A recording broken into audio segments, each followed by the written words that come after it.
시편 62편입니다.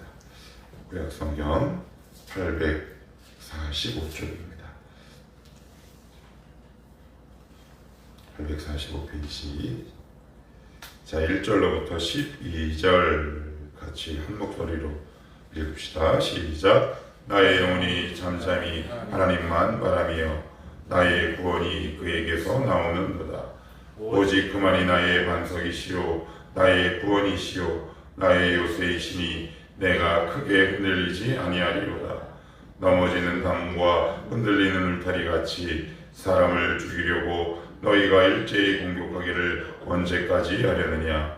그들이 그를 그의 높은 자리에서 떨어뜨리기만 꾀하고 거짓을 즐겨하니 입으로는 축복이요 속으로는 저주로다. 나의 영혼아 잠잠히 하나님만 바라라. 무릇 나의 소망이 그로부터 나오는도다. 오직 그만이 나의 반석이시요 나의 구원이시요 나의 요새이시니 내가 흔들리지 아니하리로다. 나의 구원과 영광이 하나님께 있으며 내 힘의 반석과 피난처도 하나님께 있도다.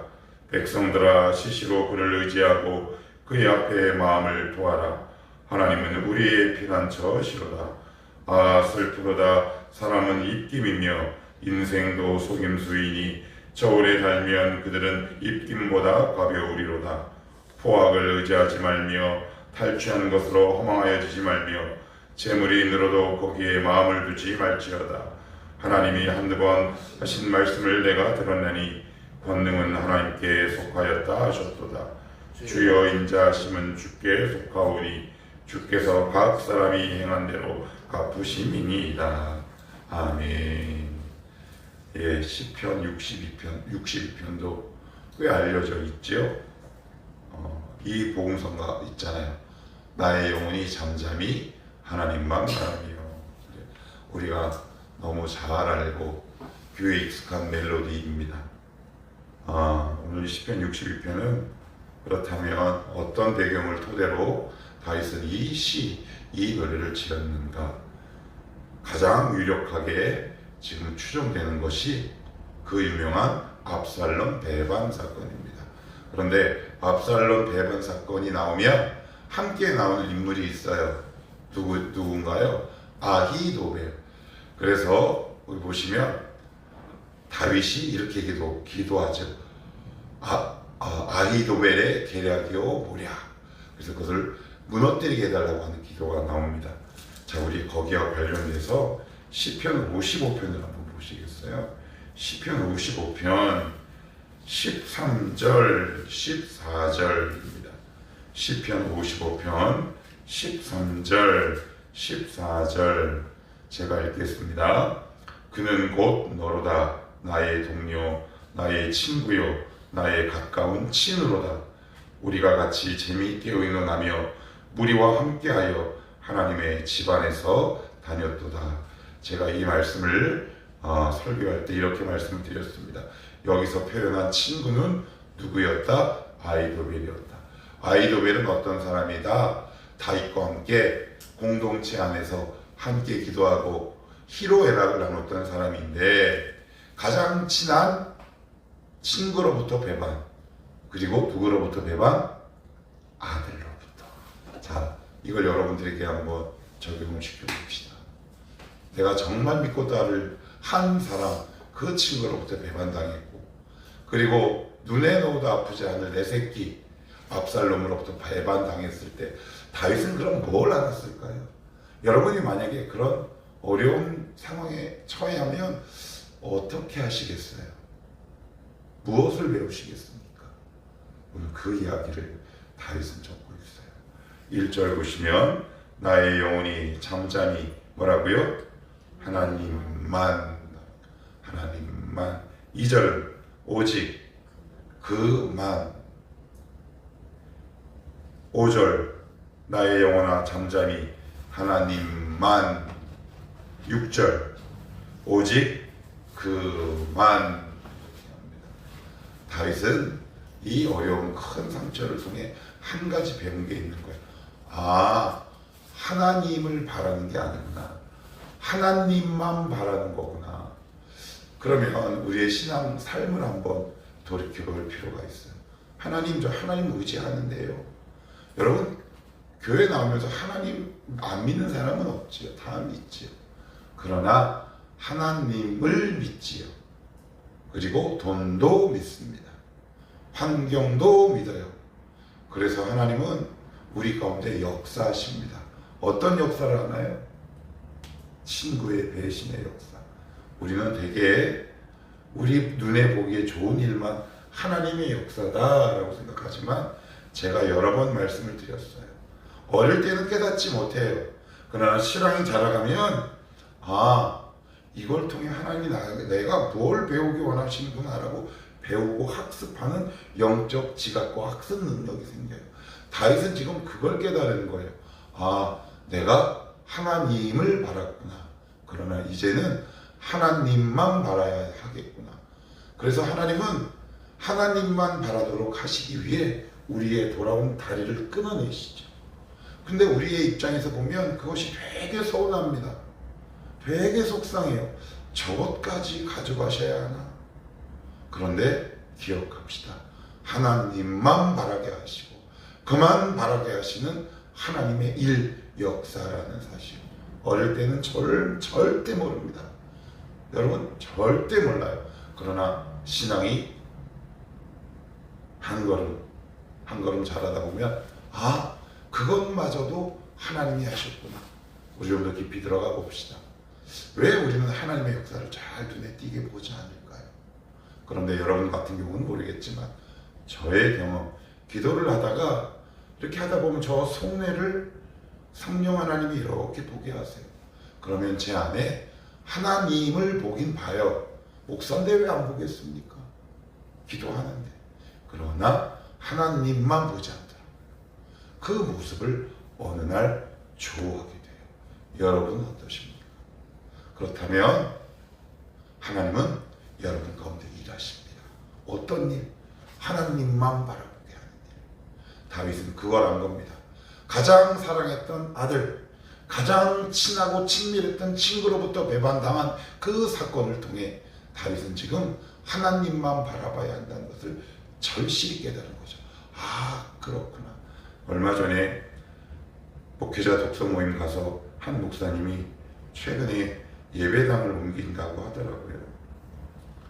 그런데 그 교회 함께 개척했던 집사님이 굉장히 친하고 이야기가 잘 통했는데 어느덧 교회에서 이상한 소문이 돌더래요. 목사님이 나쁜 짓 하고 다닌다. 그래서 이게 어떻게 된 일인가 하고 이제 그 이야기를 하시는 분과 이야기를 하는데 가장 친했던 그분으로부터 그 말의 근원이 시작됐다라는 얘기를 듣고 상처가 엄청 됐다 그러더라고요. 그러면서 그분도 비슷한 이야기를 하더라고요. 제가 하나님보다 어찌 보면 그분을 더 이뻐했는지 모르겠어요. 그런 이야기를 하는데 그분 눈가에 물기가 촉촉하더라고요. 하나님이 하신 겁니다. 하나님은 하나님만 바라길 원하십니다. 그게 사랑입니다. 그래서 그리스도를 보내셨습니다. 그리스도를 왜 보내셨다고요? 하나님만 바라기 위해서. 그것이 십자가 위에 나타난 하나님의 사랑이겠죠. 여러분, 우리는 다 하나님을 사랑합니다. 하나님을 의지합니다. 그러나 하나님만 의지하는 사람은 참 보기 힘든 것이 사실입니다. 그럼에도 불구하고 이 자리에 나온 여러분만큼은 하나님만 바라는 정말 멋진 성도가 되었으면 좋겠습니다. 2절에 그래서 다윗이 이렇게 고백을 합니다.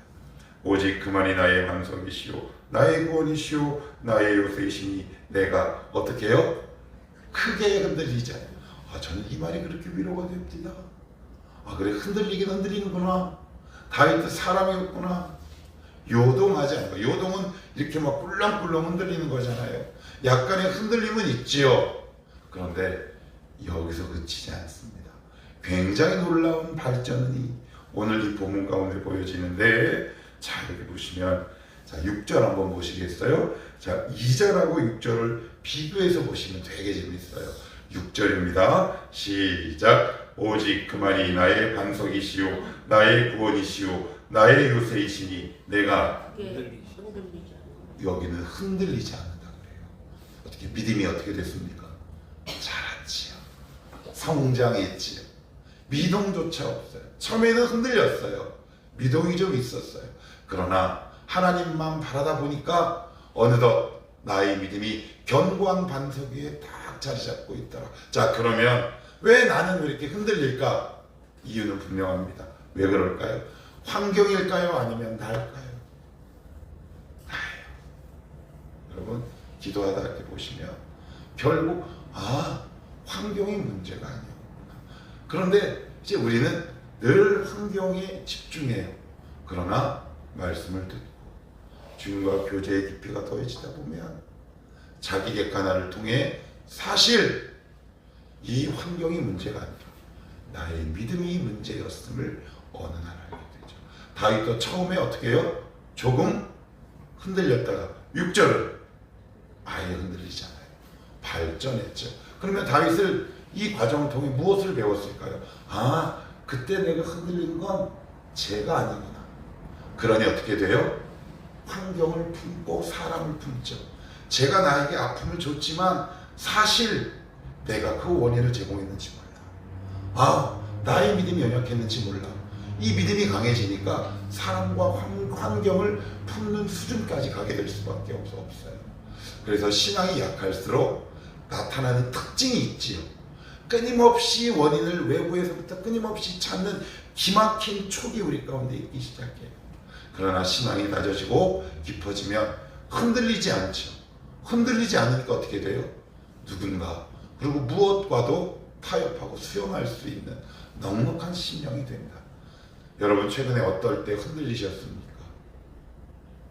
그게 과연 그것 때문이었을까요? 그게 마귀의 일이었을까요? 아니요. 하나님이 역사하신 겁니다. 우리의 믿음의 현 수준과 위치를 깨닫게 하시기 위해. 그러면 하나님만 의지한다는 건 과연 뭘까? 오늘 다윗은 이렇게 얘기합니다. 자, 8절입니다. 같이 읽어볼게요. 시작. 백성들아 시시로 그를 의지하고 그의 앞에 마음을 두어라. 하나님은 우리의 피난처시로다. 여기서 시시로, 이게 우리도 가끔 쓰잖아요. 시시때때로. 무슨 말이에요? 항상 그를 의지하고. 그래요. 의지한다 라는 말 영어에 보면 우리 오늘 신집사님 계시지만 depend on 이라는 단어를 사용합니다. 근데 제가 이거 어원을 한번 찾아봤더니 되게 재밌는 그림을 하나 발견했어요. 이게 뭐냐? 의지한다는 것은 이거예요. 나의 온 삶의 중심을 기대버려요. 그러니까 기대면 제가 만약에 벽에 이렇게 기댔어요. 벽이 무너지면 어떻게 돼요? 무너져요. 그렇게 의지하는 거예요. 그런데 우리는 한 발은 무게중심은 여기 두고 하나님께는 한쪽 어깨만 탁 되죠. 그건 의지하는 게 아니다. 그렇게 의지하라 라고 얘기합니다. 그리고 나서는 8절에 이렇게 이어서 얘기합니다. 그의 앞에 마음을 어떻게 해요? 토하라. 이게 좀 아침부터 말씀드리기가 조금 거친 표현이긴 하지만 저도 소시적에 술을 먹어본 사람으로서 우리 이런 말 하잖아요. 너 속이 불편하면 어떻게 해요? 개워내라고 그러잖아요. 그래서 속이 너무 답답하고 술을 먹든 아니면 속이 답답하든 속을 한번 개워내면 어때요? 속이 편하죠. 막힌 속이 뻥 하고 뚫리는 거예요. 그러니까 하나님 앞에 끊임없이 우리 안에 있는 불순물들을 개워내는 거예요. 자꾸 개워내면 그 안에서 힘이 생기기 시작하더라고요. 왜 하나님을 의지하지 못하느냐? 내 안에 아직 개워내지 못한 죄악의 흔적들이 있어요. 여러분 그것들을 자꾸 개워내셔야 돼요. 그래야 하나님을 의지해요. 아니 하나님만 의지해요. 오늘 다윗은 그렇게 얘기합니다. 그리고 나서는 이어서 부연 설명으로 10절에 이렇게 얘기하죠. 포악을 의지하지 말며 탈취한 것으로 허망하여지지 말며 재물이 늘어도 거기에 마음을 두지 말지어다. 포악과 탈취하는 것으로 허망하다라는 말은 무슨 얘기하냐면 불법적인 것으로 얻은 것을 자랑한다라는 뜻이에요. 그런데 세상은 무엇을 자랑합니까? 편법과 불법으로 얻은 모든 명예와 재물을 자랑하잖아요. 그런데 다윗은 왕이 된 이후에 이 부분을 깨닫기 시작해요. 그리고선 10절 하반절에 이렇게 당부하죠. 재물이 늘어도 거기에 마음을 두지 말지어다. 가장 마음 가는 곳이 어디예요, 인간이? 재물이에요. 네. 그래서 하나님을 의지하는 것과 하나님만 의지하는 것과 재물은 반드시 밀접한 관련이 있다. 꼭 기억하셔야 합니다. 재물이 마음에 있는 사람은 하나님만 의지하지 않아요. 그래서 어찌 보면 저는 복이다 싶습니다. 때로는 궁상맞기도 하지만 참 요즘에 제가 느끼는 게 우리 하나님 정확하다. 좀 쑥스럽긴 하지만 한 번은 이렇게 기도하는데 순간 이렇게 서운한 마음이 이렇게 좀 싹 드는 건데 뭐냐면 이왕이면 좀 넉넉하게 채우시지 어떻게 딱 거기만 채우실까? 야, 이게 그래, 거기서 주시는 메시지가 있겠다 싶어요. 내가 너 이 교회를 눈동자같이 지키고 있다. 내 계획에 전혀 요동함 없다. 근데 지금은 마음이 많이 바뀐 상태입니다. 아무튼 우리의 마음이 늘 재물에 가 있으면 하나님만 의지하기 사실상 어렵다. 자, 마지막 12절 같이 한번 읽고 마칩시다. 시작. 주여 인자함은 주께 속하오니 주께서 각 사람이 행한 대로 갚으심이니이다. 그래요. 주의 인자함은 주께 속하오니 주께서 각 사람이 행한 대로 갚으심이니이다. 참 어찌 보면 여기 12절 한 절 안에 굉장히 극단적이고 상반되는 두 가지 표현이 있죠. 주의 인자하심은 주의 인자를 얘기하는데 인자하면 각 사람에게 행한 대로 갚는다라는 표현이랑은 별로 잘 맞지가 않아요. 이게 무슨 얘기예요? 이런 뜻이죠. 나는 하나님의 인자하심을 평생 의지하며 살겠다. 그러나 다른 사람들은 하나님 밖에서 그리스도 밖에서 살아가니 그들은 언젠간 반드시 그들의 행한 대로 보응을 받을 것이다. 이렇게 선포하고 오늘 시편을 마무리합니다. 말씀을 정리할게요. 여러분이 하나님만 의지하지 못하도록 하는 것이 어떤 것이 있습니까? 때로는 그것이 채워지지 않아서 원망스러우셨습니까? 그렇다면 이렇게 한번 기도해 보시는 건 어떠세요? 하나님, 이걸 통해 하나님만 의지하게 하시니 감사합니다. 오히려 이 일로 인해 제 믿음과 신앙이 더욱더 성숙하고 풍성하게 하옵소서. 그렇게 고백하는 자에게 하나님이 왜 여러분의 인생을 견고하게 책임지지 않겠습니까? 하나님만 바라는 청원한 모든 교우들이 되었으면 좋겠고 그런 성도가 되기를 주님의 이름으로 축복합니다. 기도합시다.